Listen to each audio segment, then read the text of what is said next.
Bonjour à tous, bienvenue sur Échecs et Pédagogie. Bonjour Laurent. Salut Romu, salut à tous. Donc au menu, comme d'habitude, une petite tactique quotidienne. Donc le trait est au blanc. Donc on vous invite à mettre sur pause pour chercher la solution que Laurent va nous faire découvrir avec tous les secrets et toutes les petites choses sympathiques que recèle cette jolie position. Alors, comme d'habitude, quels sont les signaux qui nous sont envoyés par la position ? Ce que l'on remarque déjà, c'est que la partie est très probablement issue d'une sicilienne dragon avec le fianchetto. On voit les rocs opposés, les noirs ont fait le petit roc, les blancs ont fait le grand roc. Donc ici, c'est pas compliqué, c'est la course. Il faut faire mat, il faut se dépêcher d'attaquer pour être le premier à concrétiser son attaque. Donc quels sont les atouts pour les blancs ? On constate qu'ils ont déjà joué H4, H5 et qu'ils ont ouvert la colonne H. Donc les tours doublés sur cette colonne sont particulièrement intéressantes. Comme souvent dans l'attaque yougoslave face au dragon, on a la dame aussi qui pourrait se joindre à l'attaque, notamment via la case H6. Qu'est-ce qu'on peut voir d'autre comme atout ? Ce fou sur B3 regarde le roi noir dans les yeux, ça peut être intéressant. Et enfin, on a ce cavalier en D4 qui est prêt à participer. Alors il a des cases en F5, en E6 qui sont certes contrôlées, mais du moment que le cavalier peut s'approcher du roi noir, il y a des perspectives. Du point de vue des noirs, qu'est-ce qui se passe ? On voit aussi pas mal de pièces en attaque. La dame, le fou, la tour, même la tour B8 par certains côtés. Et les noirs viennent de jouer probablement E5 pour attaquer le cavalier. Donc comme souvent dans le dragon, c'est la guerre. Et il faut être le plus rapide, donc comme j'ai déjà dit, pour attaquer le roi adverse. Donc ici, ce qu'a trouvé le joueur avec les blancs, c'est le cavalier E6. Alors pas si évident que ça à trouver, mais quand on décortique le coup, ce qu'on va faire maintenant, on se rend compte de tous les atouts de cette idée. Donc tu réponds à l'attaque du cavalier par un coup qui met ce cavalier en prise. Donc forcément, ça interpelle, on va dire. Donc le premier coup qu'on pourrait regarder, c'est déjà qu'est-ce qui se passe si on fait F prend E6. Ouais, comme souvent lorsqu'on sacrifie d'ailleurs, la première chose à faire, c'est de vérifier ce qui se passe si le sacrifice est accepté. Ouais, tout à fait. Donc l'intérêt d'avoir sacrifié le cavalier sur E6, c'est d'ouvrir la diagonale pour le fou B3. Donc on va pas s'en priver. Le roi n'a qu'une case. Et maintenant, l'un des défauts du dernier coup noir qui était, je vous rappelle, E7, E5, c'est d'avoir affaibli le pion ici sur D6. J'aurais pu le dire avant d'ailleurs.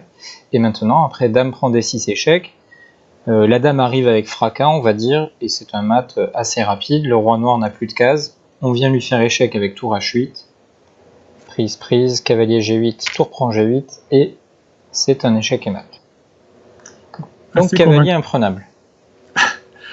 Donc cavalier imprenable, donc je vais essayer de me débattre. Donc si j'ai bien compris, le pion D6 est aussi un souci dans cette position, puisque on a vu que si on prenait en E6, pardon, tu reprenais, et ensuite la dame arrivait en D6 et ça faisait mal. Et en plus, ce coup cavalier E6 est aussi destiné éventuellement à éliminer le fou G7 qui est un défenseur, donc ça fait quand même pas mal de problèmes à régler pour les noirs, mais je vais essayer de jouer cavalier E8 par exemple, pour me débattre et essayer de m'accrocher un peu comme je peux. Alors, qu'est-ce que tu nous as réservé ? Bonne tentative. Alors, ce qui est réservé ici par les blancs, c'est un sacrifice très thématique lorsqu'on attaque le fianchetto. C'est le coup tour H8 échec. Quelle est l'idée ? C'est de dévier le fou, évidemment les noirs n'ont pas le choix, pour gagner la case H6 afin d'y amener notre dame. Et là, on voit une autre caractéristique de ce coup cavalier E6, c'est qu'il attaque les cases noires, notamment G7, tu l'as déjà dit, mais aussi F8. Donc la dame, en arrivant sur H6, crée tout un tas de menaces. Donc dame prend fou, c'est la menace la plus évidente, mais on pourrait avoir aussi dame F8 qui ferait échec et mat. Et là, les noirs n'ont quasiment plus de coups. Par exemple, si fou F6, on a soit dame H7, qui peut faire mat, soit dame F8, comme je viens de le dire juste avant. Qu'est-ce qu'on aurait d'autre ? En cas de pion prend E6, là on a l'habitude maintenant, c'est le fou qui entre en jeu, et on vient faire échec et mat. Et tout simplement, les noirs sont impuissants face à toutes ces menaces. Donc là, ce qu'on peut conseiller à nos followers, c'est de retenir cette idée du sacrifice de la tour sur H8 afin de dévier le fou et de permettre l'arrivée de la dame sur H6. C'est vraiment quelque chose d'assez courant dans ce type d'attaque. D'accord. Et dans la partie, en fait, il y a eu une suite similaire, si je ne me trompe pas, parce que les noirs ont pris en B3. Voilà, ils ont pris en B3, et ça a permis justement à Camacho, avec les blancs, d'appliquer sa menace, finalement, celle qu'on a passée sous silence, histoire de ne pas tout dévoiler tout de suite. Mais donc, le dernier intérêt de cavalier aussi, c'est qu'ici, les blancs peuvent donc dévier le fou par tour H8 échec, et après fou prend H8, sacrifier une nouvelle tour sur cette case H8 afin d'éliminer le défenseur de la case G7. Et maintenant, on attaque avec le couple dont on a souvent parlé sur cette chaîne, le couple dame et cavalier. Donc dame H6 échec, et les noirs ont abandonné à un coup du mat, puisque sur roi G8, on joue dame G7, et c'était donc le dernier intérêt de ce coup cavalier E6. Merci beaucoup Laurent. Merci à toi. Donc un bel exemple qui prouve que lorsqu'on attaque dans des parties aussi sauvages que celle-là, où il y a les rocs opposés, où les deux rois sont pris à partie, il est très important de ne pas perdre de temps dans l'attaque et de garder l'initiative, de faire des menaces. Et pour cela, il ne faut pas reculer devant les sacrifices. Investir du matériel, c'est pas important, comme on vous l'a souvent répété. L'essentiel dans ce genre de situation, c'est d'être le premier à lancer l'attaque et à mater. Donc c'est une course, comme l'a dit Laurent tout à l'heure. Donc n'hésitez pas à sacrifier vos pièces.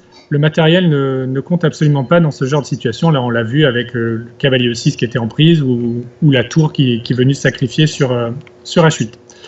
Voilà, on espère que cette vidéo vous aura plu. N'hésitez pas à la commenter, à vous abonner si ce n'est pas déjà fait, et en parler autour de vous, de notre chaîne et des vidéos que l'on peut vous présenter. Et on vous dit à très bientôt pour une nouvelle tactique quotidienne. Au revoir. À demain.